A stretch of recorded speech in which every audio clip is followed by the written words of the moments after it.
gentlemen, please welcome the President of Argentina, Javier Milei.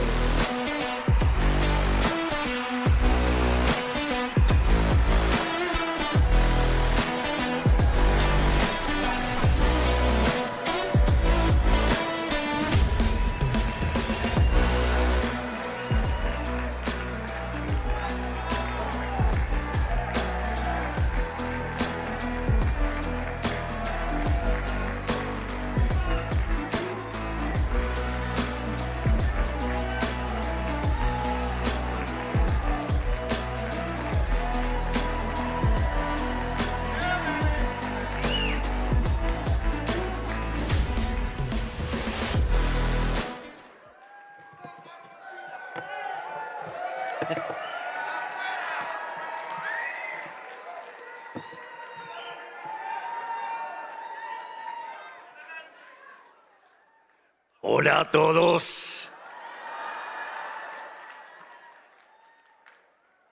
Es una gran alegría para mí estar nuevamente en los Estados Unidos y es un honor poder hablar ante todos ustedes hoy.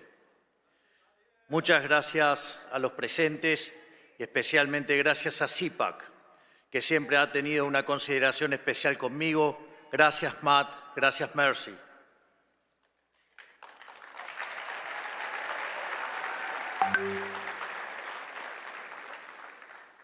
Hace apenas un mes dije en el foro de Davos que creo que estamos atravesando un punto de inflexión en nuestra historia. La historia transcurre en fases o etapas, momentos en donde el espíritu y la idea se materializa en una persona o en un grupo de personas, a veces cercana, a veces con kilómetros de distancia entre ellos, pero con un hilo conductor invisible que si se pudiera observar, presumo sería muy similar a las imágenes que observamos de redes neuronales del cerebro humano. Hoy estamos precisamente en uno de esos momentos en los que la historia, con H mayúscula, está cambiando su curso. Estamos viendo en tiempo real el destino del mundo bifurcarse hacia un nuevo camino, distinto del lugar al que nos estaban llevando las élites y el establishment político de nuestros países. De la misma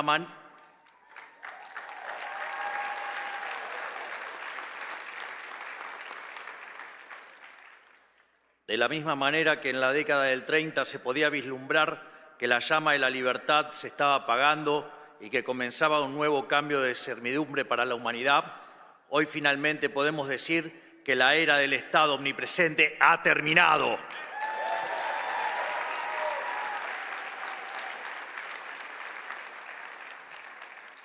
Hoy somos testigos de un momento en el que la larga marcha del Estado sobre el individuo está llegando a su fin. Me refiero, por supuesto, al colapso del modelo colectivista y el amanecer de una nueva era de libertad. Nos hemos preparado para este momento y creo que genuinamente que estamos dando una batalla crucial para el futuro de la humanidad.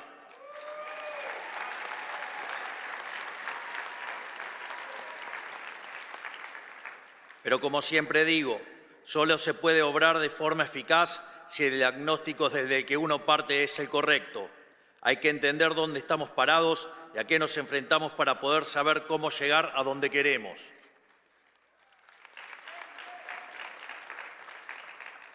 A lo largo de todo el mundo, las sociedades occidentales se enfrentan a un mismo problema y a un mismo enemigo. Una clase política que extrae cada vez más recursos de los ciudadanos a través de impuestos, con el fin de implementar un modelo de expansión estatal ilimitada.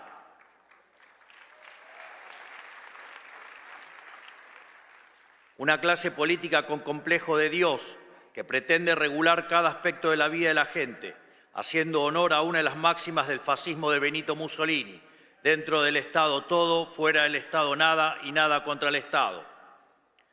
Hemos llamado a esta clase política el Partido del Estado, una casta extendida cuyos miembros, más allá de diferencias superficiales, comparten la idea fundamental del avance del Estado sobre la sociedad. Son todos aquellos que por interés económico o convicción ideológica o incluso cierto idealismo ingenuo trabajan para los intereses del Estado.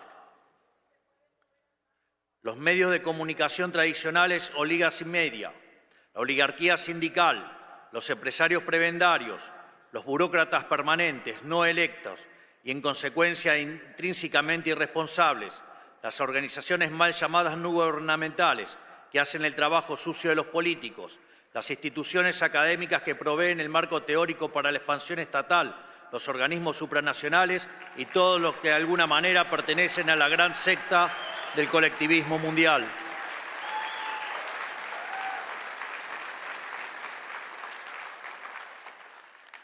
Y por supuesto, esto incluye a los partidos políticos tradicionales, que sin importar su color, coinciden en la tesis fundamental que más Estado siempre es mejor. En Argentina, por ejemplo, teníamos un sistema político compuesto por unas 50 sombras de socialismo. En Estados Unidos existía la ilusión de bipartidismo de un partido demócrata que marcaba la agenda y un partido republicano incapaz de enfrentarlo hasta la llegada del presidente Donald Trump.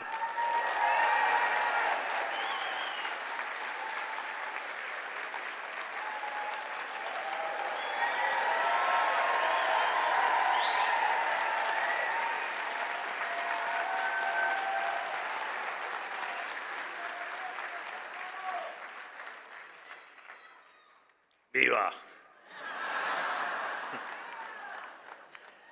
Curiosamente, el mío lo van a tener que esperar hasta el final. Curiosamente, el presidente Trump es un outsider, igual que yo, porque la tarea que tenemos por delante, el desafío que tenemos por delante, no es para políticos tradicionales que han vivido toda su vida del sistema.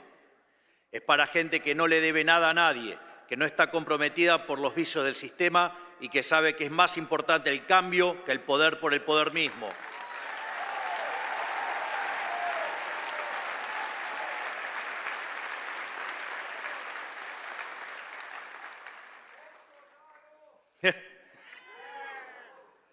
En el establishment político de nuestras dos naciones existía una mentalidad más o menos explícita de que el avance del Estado equivalía a avance de la democracia, que cada conquista del Estado implicaba un acto de justicia social ante las supuestas injusticias de la libertad, que el rol del Estado era llevarnos a una utopía igualatoria mediante la creación sistemática de supuestos nuevos derechos que obviamente debían ser financiados por los pagadores de impuestos.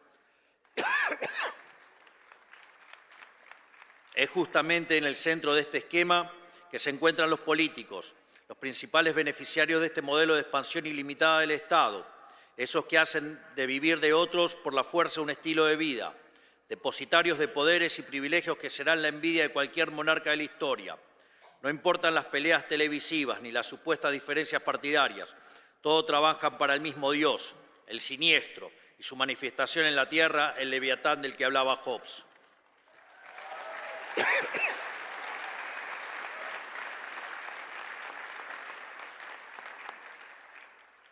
Por eso, salvando algunas particularidades propias de cada nación, todos los que estamos aquí tenemos una misma misión: quitar el poder al partido del Estado y devolvérselo a la sociedad.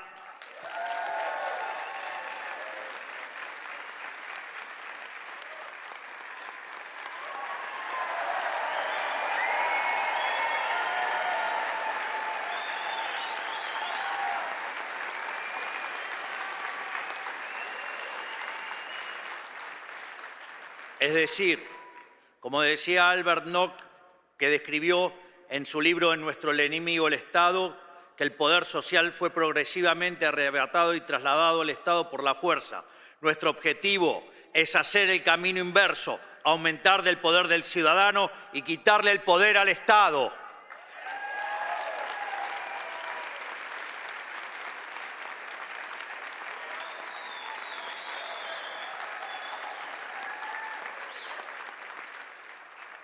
Por su... ¡Afuera!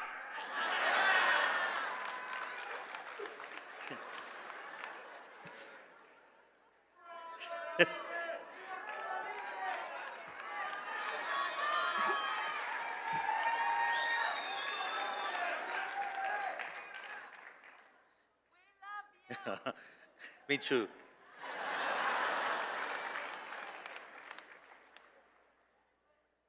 Sorry. She's my girlfriend.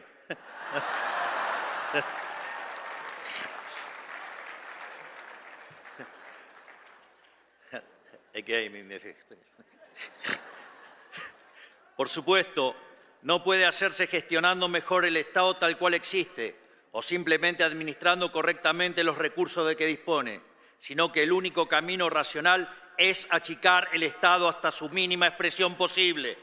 Reducir el tamaño del Estado es en sí mismo un acto de justicia, porque cada erogación del Estado es una sustracción del pagador de impuestos.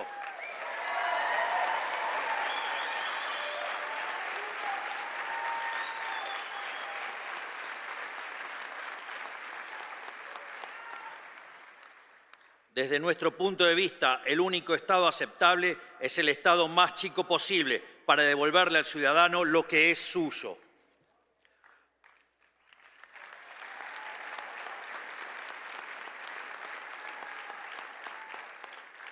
Por eso, todas las atribuciones que no tengan que ver directamente con la protección de los tres derechos fundamentales, que son el derecho a la vida, a la libertad y a la propiedad privada, deben volver a su origen, los individuos asociados de forma voluntaria sin intromisión del Estado.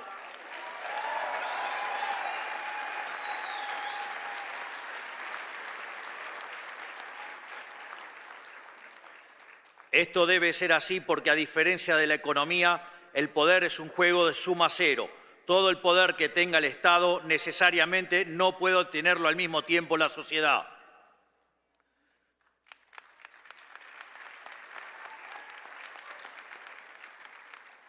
Por eso no creemos en soluciones parciales o compromisos de centro. Sabemos que hacer las cosas a medias es una invitación al regreso del Estado, que como un cáncer metastásico solo sabe expandirse y debe ser obligado activamente a retroceder.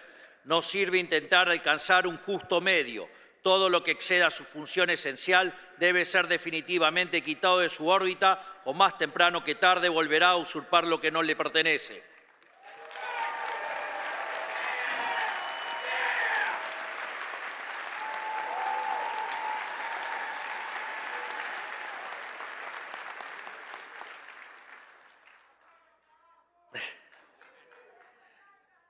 Sabemos que no es una tarea fácil.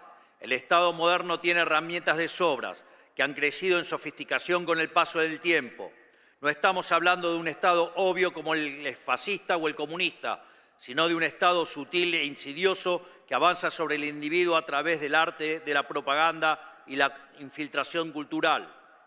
O al menos así era hasta hace poco, ya que le resulta cada vez más difícil disimular su carácter totalitario. Hemos visto, por citar solo un ejemplo, que en ciertos países de Europa ciudadanos están siendo arrestados por expresarse en redes sociales.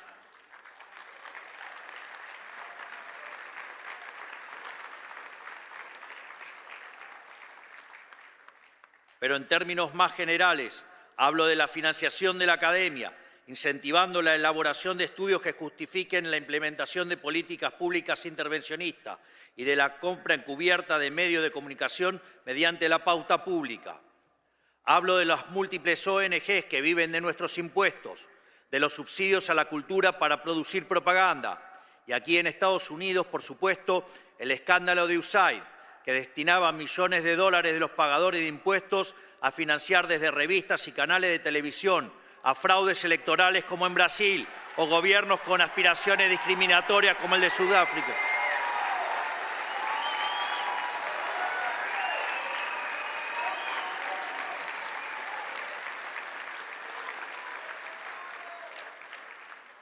Y como decía, gobiernos con aspiraciones discriminatorias como el sudafricano, entre tantas otras aberraciones, incluyendo la agenda de la paranoia climática, los excesos de la ideología de género y la investigación que derivó la creación del virus del COVID-19.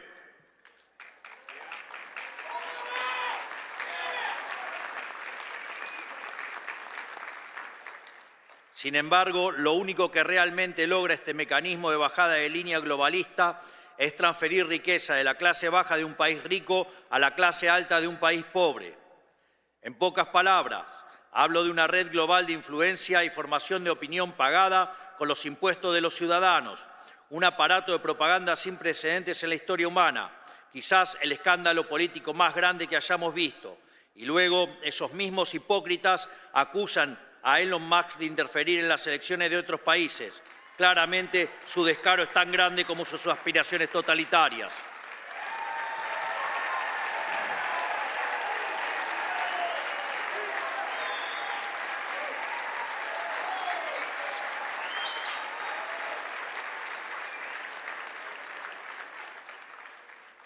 Y si ese nivel de colectivismo en sangre hubiera tenido soluciones, sus apologistas tendrían al menos algo a lo cual aferrarse. Pero ni eso. Esa fue históricamente la excusa de los estatistas del pasado, que la prosperidad llegaría mediante la administración racional de recursos por parte del Estado, recursos que el sector privado era incapaz de aprovechar. Pregunta, ¿y acaso quién maneja el sector público? ¿No son humanos? Sin embargo, hemos sido testigos de que a mayor expansión estatal, peor es la calidad de vida de la gente. No por nada Hayek dedicó su último libro a explicar este fenómeno, al cual llamó la fatal arrogancia.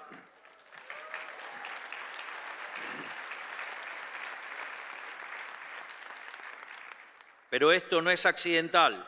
Más allá de su evidente incompetencia, la clase política no se dedica a solucionar problemas. Al fin y al cabo, un problema solucionado es un área de la que el Estado debe retirarse. Al contrario, la clase política se dedica a perpetuar los problemas y así vivir de ellos para siempre. Por eso viven creando problemas nuevos, instalándolos desde sus aparatos de propaganda para luego ofrecer a sí mismos como solución. ¿Y en qué consiste esa solución? En la implementación de regulaciones que causan todavía más problemas a ser solucionados por más regulaciones.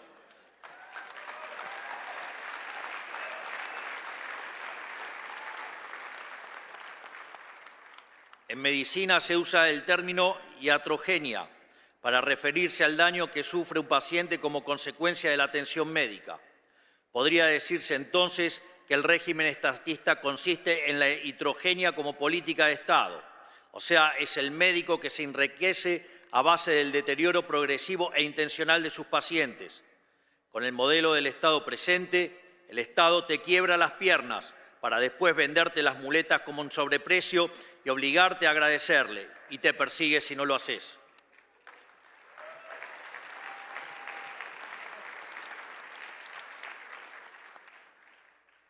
Como contrapunto, dicen algunos testimonios que en la medicina tradicional china el médico familiar cobraba honorarios de forma constante por mantener a la familia sana. O sea, según la leyenda, cuando un miembro enfermaba, el médico dejaba de percibir los honorarios, viéndose incentivado a resolver la enfermedad de una forma eficiente y rápida. Imagínense tan solo pudiera funcionar así el Estado. Cuánta miseria nos hubiéramos ahorrado.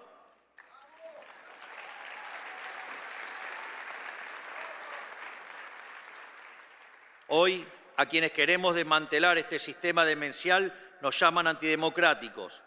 Pero nuevamente, esta es una tergiversación de las palabras, algo muy propio de la izquierda, para variar. Ellos no le llaman democracia al gobierno del pueblo, sino al paradigma de expansión total estatal ilimitada que ellos mismos administran. Para ellos, la democracia existe si y únicamente si ganan los que ellos quieren, para poder someter a la gente a sus caprichos. Pero cuando la minoría electoral son ellos, la elección de la mayoría pasa a ser autoritarismo. De hecho, muchos de los que nos acusan de antidemocráticos ni siquiera fueron electos. Toman decisiones que afectan a miles de millones de personas alrededor del mundo y sin embargo nadie los conoce. No son responsables ante nadie más que sí mismos y no pueden ser echados por el voto popular. Y así y todo vienen a hablarnos de democracia.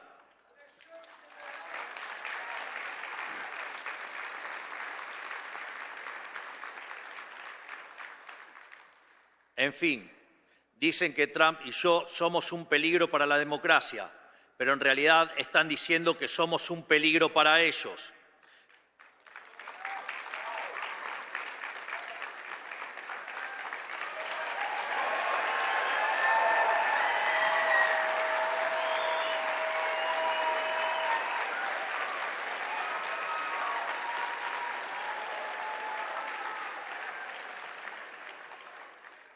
Somos un peligro para el partido del Estado, para quienes viven de su expansión ilimitada, para quienes quieren un individuo dependiente y sometido a sus caprichos regulatorios. Y ¿saben qué? Tienen razón, somos su peor pesadilla. Venimos por sus privilegios, habiendo sido elegidos por la mayoría de cada uno de nuestros pueblos con el mandato claro de quitarles un poder que no les pertenece.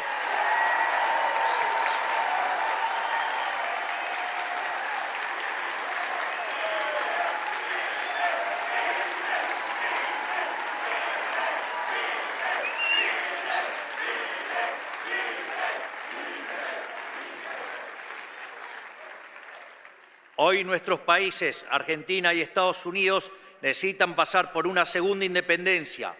La primera nos liberó del poder de las monarquías europeas. La segunda nos liberará de la tiranía del partido del Estado.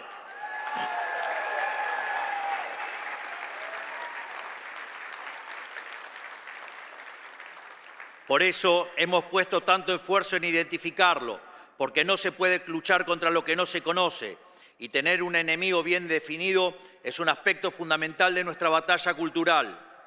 Ahora ya lo conocemos, le hemos ganado en las elecciones y estamos en proceso de desarmar su leviatán, que es una herramienta de opresión perpetua.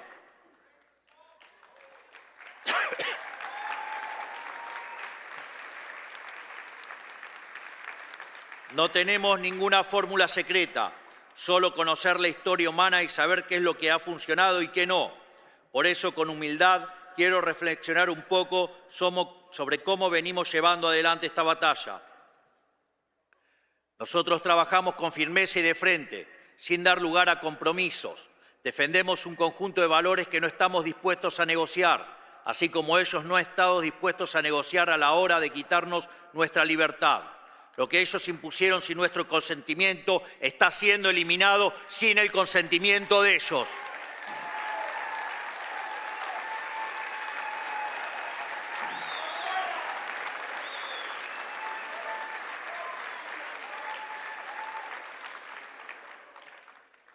Por eso hemos pasado la motosierra por los sectores y atribuciones del Estado que consideramos superfluos, redundantes, innecesarios o directamente perniciosos para la sociedad.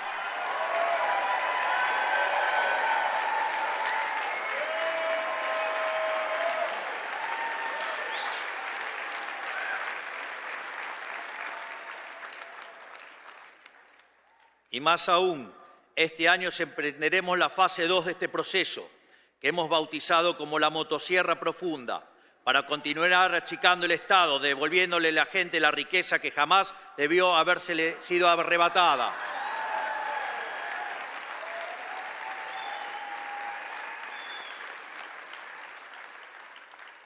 Lo interesante es que este proceso de justicia tiene un correlato político, porque por su naturaleza el partido del Estado se financió históricamente de gasto público mal asignado y de negocios turbios con el Estado. Por eso, achicar el Estado es cortarle la manguera a los clientes del Estado enquistado en él, que ejercían un feroz resistencia al cambio, valiéndose el dinero de los pagadores de impuestos para mantenernos subyugados.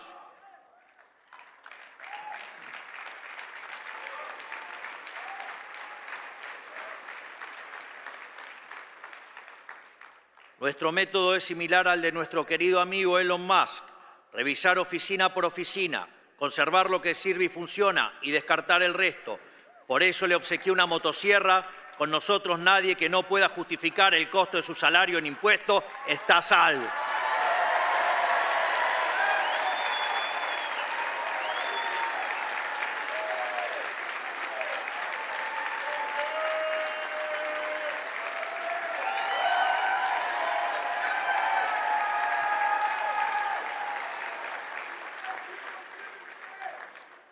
Muchos de ellos tendrán que volver al sector privado y ganarse la vida ofreciendo sus bienes y servicios en el mercado, tal como los pagadores de impuestos de los que han vivido tantos años. Mi más sentido pésame a los políticos que creyeron que este momento nunca llegaría y no están preparados, porque se van a llevar un baldazo de agua fría.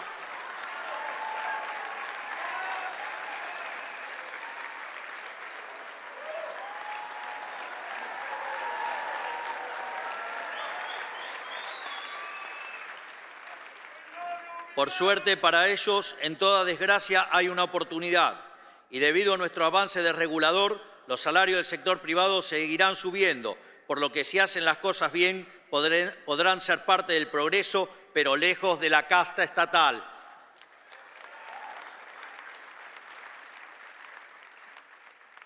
Como ya he dicho, esto no es una tarea sencilla.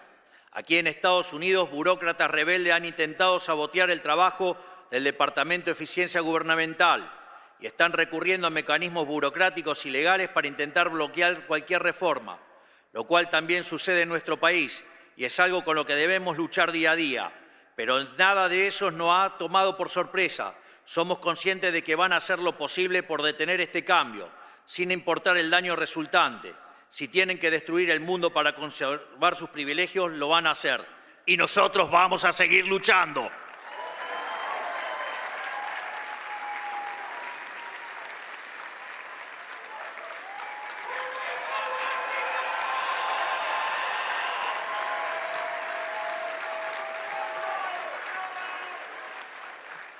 Pero hoy el problema se extiende más allá de las penurias a las cuales el modelo del Estado presente ha sometido a cada una de nuestras naciones individualmente, porque la decadencia de nuestros gobiernos durante la historia reciente a lo largo y a lo ancho de Occidente no solo empobreció material y espiritualmente a nuestros propios ciudadanos, también nos debilitó política, económica, cultural y socialmente ante el enemigo externo.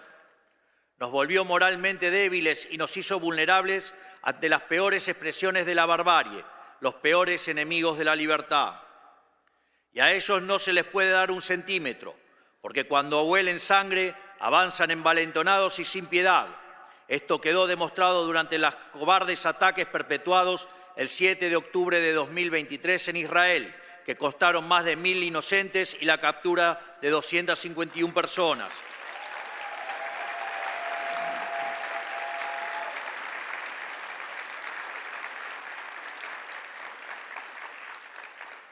Esta semana Israel recibió los cuerpos sin vida de la familia Vivas, que permanecían secuestrados por el régimen terrorista y asesino de Hamas, entre los cuales se encuentra una madre y sus 2 hijos, un niño de 4 años y un bebé de tan solo 9 meses. Es tan inescrupuloso y sanguinario este régimen que, en el último gesto canallesco, no tuvieron mejor idea que exhibir burdamente sus ataúdes ante el vitoreo de una multitud sin el más mínimo respeto. Esto es lo que está en juego y no podemos darnos el lujo de fallar. Por eso es fundamental que las naciones que hemos abrazado en las ideas de la libertad permanezcamos unidas y colaboremos unas con otras.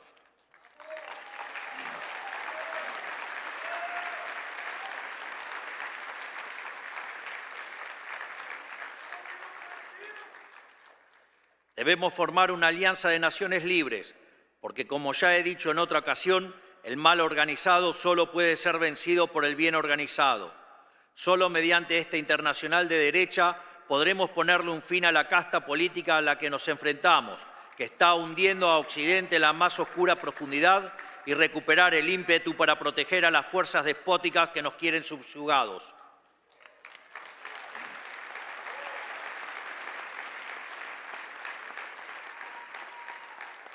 Por eso quiero también aprovechar para anunciar que Argentina quiere ser el primer país del mundo en sumarse a este acuerdo de reciprocidad que pide la administración Trump en materia comercial.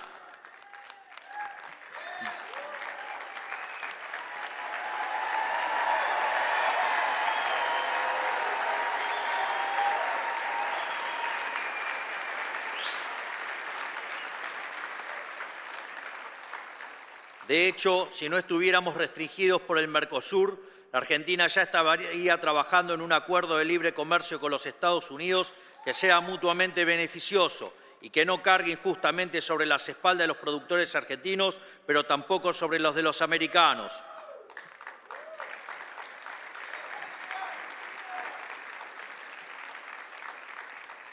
Esto es así porque solo trabajando juntos aquellos que queremos construir un mundo libre podremos salir adelante. Solo así podremos salir de la pesadilla del Estado omnipresente y así poder seguir haciendo lo que sabemos hacer como Occidente, poner a prueba los límites de lo posible, confiando en la creatividad de la sociedad y no en la discrecionalidad estéril de los burócratas.